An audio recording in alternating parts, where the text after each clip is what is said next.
Olá, seja muito bem-vindo, seja muito bem-vinda aqui ao Estúdio Rocinco. Meu nome é Ariomércio Daniel e hoje nós vamos dar a segunda aula preparatória para a aula que vai ser ministrada no programa de pós-graduação em Neurociências da FMG, né, a convite da professora Ângela Maria Ribeiro, que vai ter o título de Memória Implícita e Execução Musical. A gente viu na primeira aula definições bem importantes sobre psicologia experimental, sobre música, sobre, enfim, a ideia da música, né? Mais do que uma sequência seriada de notas musicais, enfim, a gente viu, tá bem detalhado lá, tá bem explicado.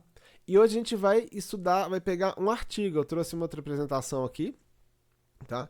A apresentação que eu fiz no programa de pós-graduação em música, na disciplina de estatística. Eu fiz essa matéria e eu apresentei esse artigo. Esse artigo não foi escrito por mim, ele foi escrito por um outro grupo, mas eu acho que ele é muito interessante, ele é muito bacana, muito interessante pra gente pensar o que vai ter nessa aula, né, nessa próxima aula da terça-feira. Então, essa aqui é a segunda preparação. Um artigo chamado Brain-to-Brain Communication During Musical Improvisation, a Case Study.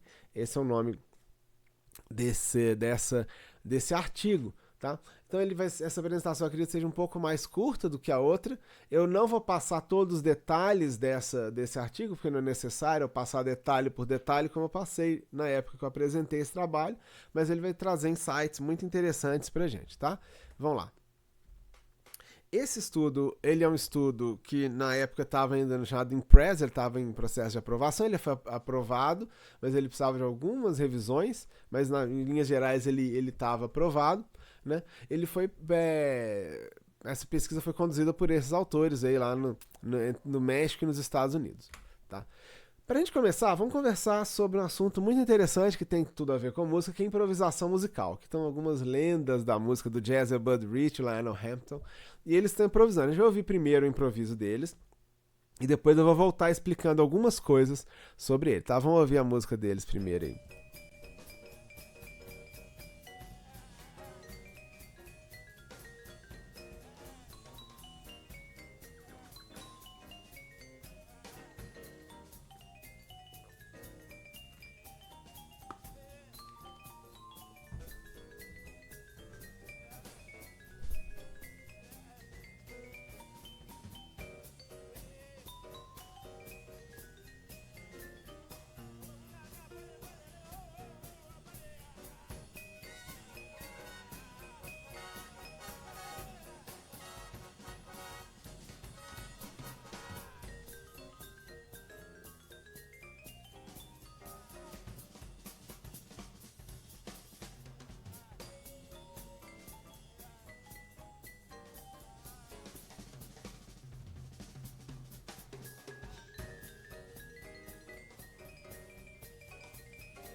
Muito legal, né? Eu até vou aparecer na tela um pouquinho aqui. Muito, muito bom, muito bom. Agora eu vou chamar a sua atenção para uma coisa muito interessante, um aspecto musical aqui do que está acontecendo. Repare que quando o Lionel Hampton está tocando vibrafone, esse senhor aqui do terno cinza tocando vibrafone. Você repare quando ele está improvisando sozinho? Sozinho ele está improvisando e a banda está tocando uma levada, mantendo ali um ritmo. Você repara que as frases da música, musicais dele são completas, ou seja, ele passa pela escala do acorde, ele toca uma frase que tem início, meio e fim. Quando vai para fazer um trade, ou seja, ele toca 4 compassos, o baterista, o Buddy Rich, improvisa 4, ele improvisa 4, o outro improvisa 4, e tem essa troca, né, essa comunicação. Repara que ele para de fazer melodias com início, meio e fim, e faz melodias ter início e meio, e o final ele fica quase subentendido e ele deixa em aberto, ele não toca. E isso cria uma excitação, cria uma experiência, uma empolgação, uma coisa desse tipo, que o Buddy Rich, ele muito brilhante, ele pega e faz. Então as frases de bateria do Buddy Rich, elas têm um início, um meio e um fim, ou seja, elas são frases que se fecham, elas fazem sentido enquanto elas estão fechadas ali, tem um início, meio e fim. Enquanto o Lionel Hampton só tem início e meio, ele deixa em aberto pro amigo dele fazer a finalização. E aí ele faz uma rítmica, tem uma coisa ali, ele antecipa uma coisa que o Buddy Rich vai fazer, né? Aí ele começa a próxima improvisação dele do vibrafone ainda no anacruz, ou seja, antes do compasso em que ele deveria começar, um pouquinho antes, fazendo uma frase rítmica, um anacruz ali, um anacruz com rítmica, com a melodia, já preparando a próxima improvisação dele, usando como mote para fazer esse início o ritmo, uma rítmica que o Buddy Rich ia utilizar para fechar a frase dele. Como é que tem toda uma comunicação ali, toda uma interação entre eles. Vamos ouvir aqui, eu vou mostrando isso, tá? Ó, ouve como é que as frases são início, meio e fim.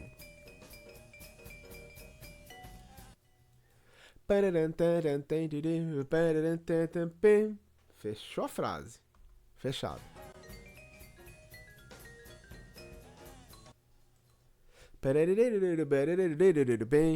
Beleza, o piano completou.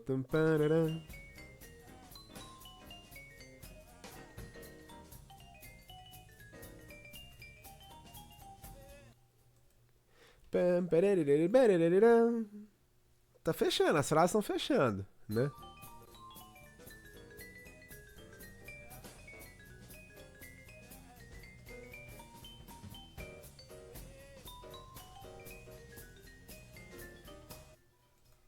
Tá fechando, todas as frases estão fechando. Indicou pra banda que agora vai ser o solo com o baterista.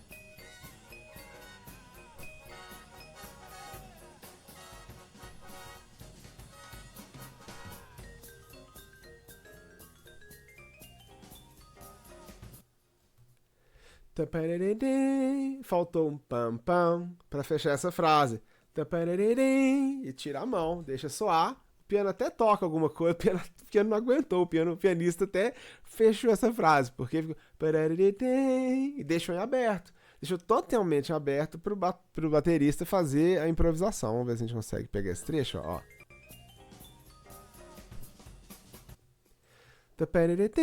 Então, repara. Pam, pam. Só que ele não toca esse pam, pam, ele não fechou a frase.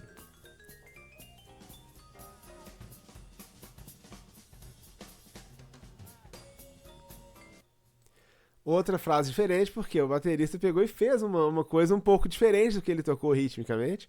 Então ele falou, vou fazer outra coisa. Então fez outra conversa aí. Opa. Ó, aqui, ó.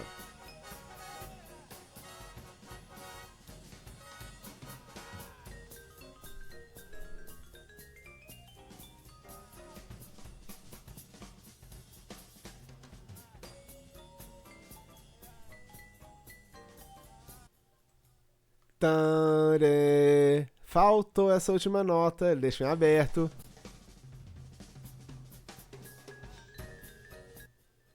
Viu? Pam, bam, psh, psh, que ele fez na bateria. Tum, dum, psh, psh, pam, bam, psh, psh. E você vê que antes ele fazer esse tum, dum, psh, psh, que ele fez aqui no prato, o cara pam, bam, ele começou a frase vibrafone dele com pam, bam, né, aproximando. Olha que interessante isso.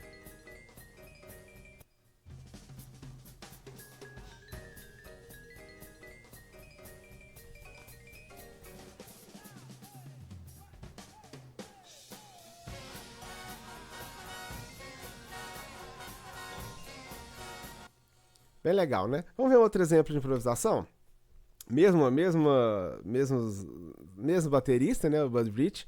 Agora tem um cantor, o Mel Tormé e o Jerry Mulligan. Grande saxofonista, tocando sax barítono. Muito bom gosto ele pegar o barítono. O saxofone que eu mais gosto é o barítono. Não sei tocar sax nenhum, mas o som que eu mais gosto é o do barítono. Repara uma coisa interessante sobre o corpo que a gente viu na última aula. Como é que o cantor, o Mel Tormé, como é que ele tem a tendência de ficar mais quieto, assim, mais estático, né? Tem a ver com a questão cultural de ser como esses crooners cantam, é um jeito, né? Assim como a gente viu no outro vídeo, o Zoltan Shanley todo espalhafatoso, esse estilo não é espalhafatoso, é uma coisa mais contida. Então você vê todos esses cantores, Frank Sinatra, esses caras, eles não dançam muito, eles são mais, tem uma postura mais estática, assim. E você repara também que se ele mexer muito, muda o timbre da voz e tal. Enquanto o Jerry Mulligan, ele mexe o saxofone, ele toca, ele faz movimentos de corpo expressivos para ajudar ele a tocar. E você repara o seguinte, dessa vez eu vou deixar tocar e não vou comentar antes. Repara como é que a improvisação do Mel Tormé, que é o cantor aqui, é incrível ele improvisando, como é que ele nitidamente está improvisando acorde por acorde. Ele pega cada acorde da música, cada bloco de acordes, né, cada setor ali, e ele faz uma melodia usando uma escala associada àquele acorde. Então você ouve essas melodias assim, você ouve meio que acorde por acorde a improvisação dele. Impecável, muito bom, incrível.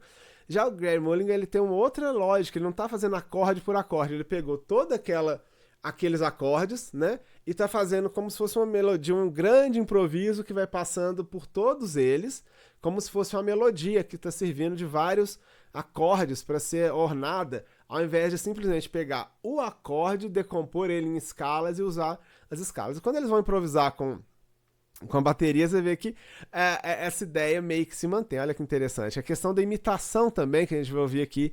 Às vezes um toca uma coisa e o outro toca uma coisa parecida. É o que a gente chama de imitação. Um toca uma frase no instrumento e o outro usa o seu instrumento para fazer algo parecido. Vamos ouvir? Isso é bem, bem legal. A gente pode apresentar o artigo depois disso.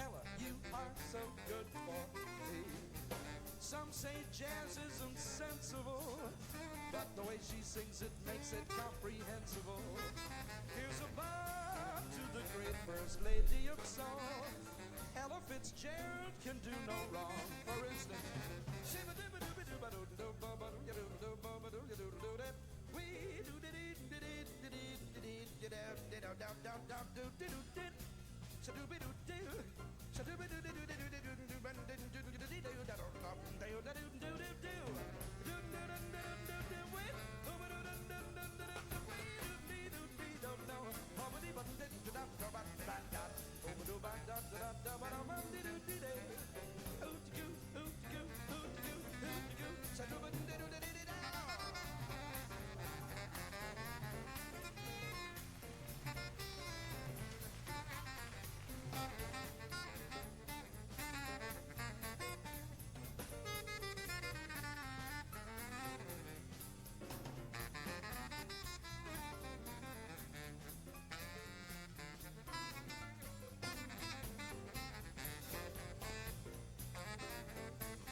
Muito legal, né? Então a gente pode partir para a parte da ciência da improvisação, né? A gente vai falar nessa apresentação aqui. Então, como eu disse, eu não vou apresentar detalhadamente o artigo, até porque eu acho melhor deixar o link, quem quiser ler detalhadamente, leia o artigo, ele é bem legal. Quais são os principais achados? Foi observada a maior intensidade de espectro nas bandas beta e gama, que representa a tensão, quando os músicos tocavam juntos. Vou explicar o que aconteceu daqui a pouco. As mudanças do espectro foram percebidas cerca de 3 segundos antes da sincronização de eventos musicais na performance, a preparação motora, ou seja, antes de acontecer um evento musical, tocando ali, 3 segundos antes, o cérebro já meio que preparava o sujeito para fazer aquela ação, ou seja, ele estava sendo preparado antes do que a gente via. Não era em tempo real, apesar da gente achar que é em tempo real. E na verdade quem é músico sabe que não é em tempo real. Quanto mais tocaram juntos, maior a sincronização das áreas cerebrais. Alguns antecedentes desse estudo, né, são técnicas de um mapeamento simultâneo para identificar padrões neurais do sujeito em interação. Porque até então, o que era clássico, né, até alguns anos atrás, era usar o EEG, que é o eletroencefalograma, para avaliar cada pessoa individualmente. E aí você tem o espectro de uma pessoa, o espectro de outra pessoa e assim por diante. O que está sendo feito aqui é uma técnica chamada bispectro, que permite a elaboração de um eletroencefalograma conjunto de duas pessoas, unindo duas séries temporais, mostrando em que momento que há sincronização e desincronização daquelas duas pessoas para as mesmas áreas cerebrais medidas a partir da eletroencefalografia. Essa é a análise bispectral. Então, é muito interessante para esse trabalho isso. É interessante falar sobre o EEG que existem algumas bandas, ou seja, quando você faz o eletroencefalograma, você consegue extrair dali frequências, né? Frequências de ativação e desativação de regiões cerebrais. E vão da mais lenta, tipo delta, até a mais alta, que é a gama. Então, as mais altas são a beta e gama, são as que indicam a atenção. Ou seja, quando a pessoa está prestando muita atenção em alguma coisa, você vai fazer o eletro dela, vai aparecer lá, vai aparecer frequências lá da banda gama, da banda delta, beta, que são frequências associadas à atenção. Tá? E o free jazz é uma música improvisada, né? Que é uma música diferente desse improviso que a gente viu. A gente não viu free jazz, a gente viu jazz. O free jazz é uma música em que não existe ritmo, não existe nada, né? Ali, aqueles músicos, eles estão restritos ali por acordes que eles precisam executar, por rítmicos que eles devem tocar, enfim, tem todo um monte de balizamentos musicais ali que no free jazz não existem. Qual que é a ideia? É um grupo com um baterista e 2 saxofonistas, 3 takes de 15 minutos, em cada take um músico improvisa, em seguida os outros iam entrando, tá? E foi gravado, o registrado o eletroencefalograma de cada um, e a performance foi gravada em vídeo, depois foi analisada musicalmente por outros 3 músicos profissionais. Então tá aqui a banda, ó, um baterista, 2 saxofonistas, eles estão usando essa toquinha, essa touca ela tem eletrodos, desculpa, perdão, elas têm eletrodos para captura do eletroencefalograma de cada um dos 3. Então qual que é a lógica desse estudo? Os 3 estão ali, e um deles começa a tocar, foi indicado, você começa, por exemplo, o músico 2 aqui. O músico 3, que já tá em pé. Toca aí, velho. Toca o quê? O que você quiser. Você vai ficar 5 minutos tocando seu saxofone à vontade. Faça o que você quiser dele. Toca aí do jeito que você achar que tem que tocar. Não tem nenhuma regra. E os outros 2 estão observando. Dali a 5 minutos, eles falam, agora o baterista vai tocar.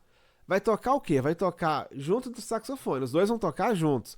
Mas vão tocar o quê? O que vocês quiserem. Se vocês quiserem tocar um ritmo, vocês tocam. Se quiserem tocar cada uma coisa, toca. Se vira. Toca aí vocês 2 juntos. Não precisa formar uma música. Ou seja, se você quiser tocar coisas aleatórias, toquem coisas aleatórias. E depois de 5 minutos, o outro saxofonista entra. Então, no final, nos últimos 5 minutos, os 3 músicos estão tocando juntos. Não necessariamente tocando uma música juntos. Eles estão tocando juntos. Cada um tocando ali, ou estão interagindo entre eles, ou cada um do seu jeito, não importa. Eles estão tocando juntos. E durante todo esse processo, foi registrado a resposta neural através da eletroencefalografia. O que é esse lance dessa análise bispectral? Vou passar muito rápido essa parte de matemática aqui para não pesar demais essa apresentação. É uma avaliação de pares de séries temporais, né? E a transformada de Fourier, ela decompõe as séries temporais em termos de frequência e fase. A análise bispectral, por sua vez, ela cria uma nova série temporal, combinando a magnitude e fase da interação entre as frequências das séries temporais. Grosso modo, maior intensidade ao mesmo tempo para a mesma banda de frequências significa sincronização. Como a gente viu, as bandas do EEG vão do gama, que é a mais atenção, beta, que é a atenção, alfa é mais relaxamento, uma coisa mais relaxada. Beta talvez seja a alfa e beta, talvez mais o beta implicado no que a gente chama de memória implícita. A pessoa está executando tarefas, mas sem fazer grande esforço cognitivo para isso, e gama realmente é um esforço cognitivo, prestando muita atenção. E delta e teta tem a ver com sono, com relaxamento, enfim, outra proposta. Aqui está o bispectro, né? Então, essa é a resposta aqui. São 50 eletrodos, eles estão aqui, né? E aí, para cada um, eles têm uma associação entre 2 músicos. Aqui, no caso, está mostrando a associação de espectro entre o músico 1 e o 2, na primeira tentativa, no trial 1. Então, começa aqui a associação, como é que chama? A resposta, né, de sincronização. Ou seja, nessa começou com o músico 3, então o 1 e o 2 estão observando. Então, eles estão aqui, observando. O músico 1 entrou, começou a tocar, e o músico 2 continuou observando. E aqui o músico 1 e 2 estão tocando. Então você vê que mais amarelo, maior interação, mais azul, menor interação. Então você observa que existe muita mais interação, muito mais sincronização das regiões cerebrais dos músicos quando eles estão tocando juntos do que sozinhos. Quer ouvir um pouquinho de como que é esse repertório? Eles disponibilizaram um pouco o som, eu vou mostrar para vocês o que é essa sonoridade aí, ó.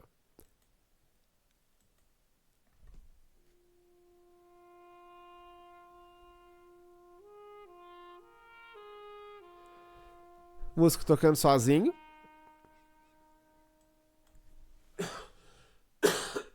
Desculpa.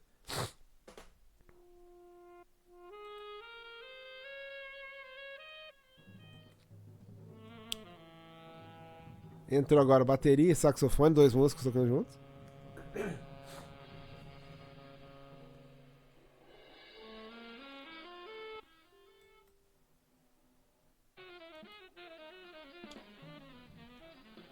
Três músicos tocando juntos, essa parte aqui, ó.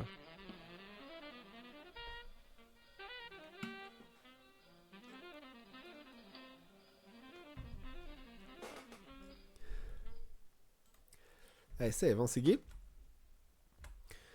Matematicamente é calculada dessa forma o bispectro. É utilizando o conjugado complexo da transformada de Fourier e a transformada de Fourier para as frequências que a gente deseja dentro do número de janelas que está sendo utilizado aqui. Essa é a matemática da coisa, tá?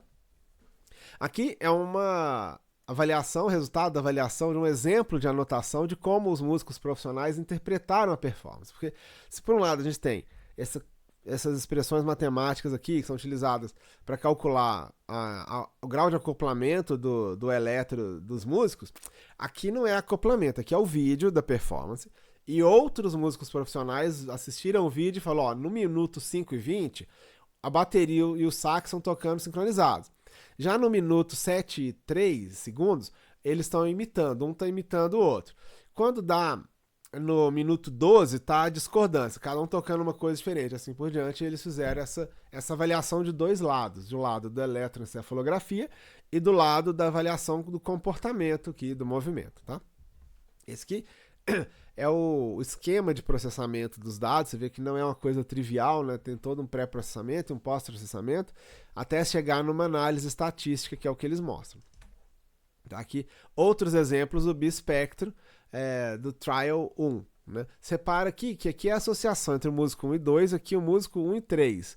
Então, em relação ao músico 1 e 2, a concordância, a correlação, acoplamento de uma série temporal na outra foi desse tipo, e do músico 1 e 3 foi desse outro tipo. Você vê que os músicos eles tiveram diferentes padrões de ativação a partir vivendo a mesma experiência. Né? Aqui mostra de uma forma um pouco mais simplificada estatisticamente as áreas cerebrais que apresentaram maior grau de sincronização durante o experimento. Então aqui no primeiro trial, primeira hora, primeiro minuto, primeiros 5 minutos do teste, do experimento, esse cinza aqui é o músico que estava tocando, os outros dois estavam observando. Você observa que há uma sincronização porque há uma presença grande da banda gama aqui nessa região occipital ligada à visão também, né? De um músico e no outro na área temporal, ou seja, um está olhando e o outro está ouvindo, mas os dois estão prestando muita atenção, muita atenção. Aí um outro músico entra, 2 músicos tocando e um observando. Você observa como é que já começa a aparecer bastante correlação entre a sincronização entre as áreas cerebrais, observando aqui a onda, a faixa, a banda beta e gama, tá? E aqui no terceiro momento, onde estão os 3 tocando juntos, você vê que tem um monte de sincronizações entre as regiões cerebrais dos diferentes músicos aí tocando, tá? E aqui do primeiro take até o último. O que a gente observa? No primeiro momento aqui, ninguém sabia como ia ser, não havia sincronização, é meio literalmente, cada um tá pensando uma coisa diferente. Na segunda passagem, olha como é que começa. Primeiro o músico tocando sozinho, como é que já tem um monte de interações aqui, ó. Como é que já tem a situação comportamental é mais ou menos a mesma. Um músico tocando sozinho, 2 observando. esses dois vão tocar com ele mais tarde. Mas observa como é que aqui já existe uma expectativa, já tem mais atenção, já tem mais preparação, tem um monte de coisa acontecendo. E no último momento, os três tocando juntos, você vê que não tem muita ativação de área pré-frontal para nenhum deles. Assim, não tem mais aqui da área hospital, eles estão se vendo, né, da área temporal, eles estão se ouvindo, né, mostrando que provavelmente eles estão tocando de uma forma um pouco mais solta, ou seja, sem ficar raciocinando. Eu vou tocar porque ele acabou de tocar um Fá sustenido, então eu vou tocar um Si bemol, então eu vou tocar no prato, eu vou fazer. Não tem, é meio que solto, né? Tá solto, tá implícito. Enquanto no processo, a gente encontra aqui no processo, em alguns momentos, ativação aqui de uma área frontal, de uma área talvez associada ao planejamento, enquanto aqui é talvez integração sensorial, uma coisa mais de aspecto mais do campo da visão, da audição. E é interessante como é que os padrões de sincronização eles vão mudando, né, da primeira para a última take. Último take. Aqui está combinando a sincronização, a desincronização, a aspectos comportamentais, né? Mostrando a questão da sincronização, né? Que são aqui esses gráficos típicos de EEG, essas figuras aqui. E aqui em cima mostrando os eventos, né? Nesse momento os dois tocaram juntos, nesse momento eles tocaram, cada um tocou uma coisa diferente, assim por diante. Tá? Aqui, mesma ideia. E aqui é uma representação das regiões que apresentaram maior intercorrelação entre o experimento. Então você observa que para a banda gama, que representa a tensão, teve muita correlação, foi bem forte aqui, ó, tá mais escuro, né? Então é mais forte. Mas observa que a relação com o córtex pré-frontal não é tão forte, nem para beta e nem para gama, mas a relação aqui com a parte posterior aqui, né, a região temporal, que tem a ver com o processamento auditivo aqui nas laterais, e aí mais aqui ao fundo da cabeça, por assim dizer, mais a posterior, que tem a ver com organização do movimento, integração sensorial, refinamento de movimento, né, o cerebelo está aqui embaixo, então também tem uma questão toda de refinamento de movimento que está sendo, porque o refinamento de movimento é que vai fazer ele apertar uma chave do saxofone ao invés de agarrar o saxofone com toda a força, né? É o refinamento do movimento que vai fazer o movimento do braço chegar no prato ao invés de a baqueta sair voando. Então você observa como é que essas áreas elas estavam cada vez mais ativas, enquanto áreas associadas a planejamento, imaginação, organização estavam meio que no automático, por assim dizer. Então, a discussão em conclusão é que estudos anteriores indicaram que existe atividade neural aumentada em auras aditivas e motoras, mesmo quando estão em repouso. Realmente foi mostrado isso. Os músicos apresentaram conexões pré-frontais mais fracas quando estão improvisando do que a música escrita numa partitura, por exemplo. E estudos que utilizaram análise bispectral encontraram que elevadas correlações correspondem a intenções de cooperar entre o sujeito em sincronia cerebral. Tais achados podem ser contextualizados como a intenção de cooperar quando os músicos tocaram de forma síncrona. Em conclusão, os autores afirmam que a interação intercérebro entre eletrodos e áreas de integração sensorial entre músicos fornece evidências para a centralidade do processo, feedback e comunicação durante uma improvisação musical colaborativa. Uma sincronia entre o cérebro dos músicos de atividade reflete processamento multissensorial compartilhado e movimento e intenção em uma tarefa de improvisação musical. E para a gente fechar, vamos ver como é que termina essa conversa aqui desses dois grandes músicos, né? Como é a questão, e agora olhando isso aqui, essa situação a partir desse estudo que a gente viu, vou deixar eles tocando, vou pensando aqui como é que tá a cabeça do pessoal aqui enquanto eles ouvem isso.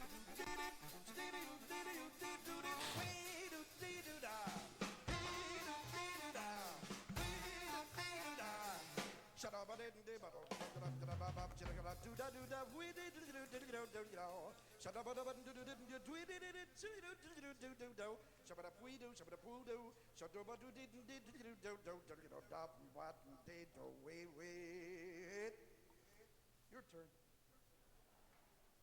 Come on.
So let it on.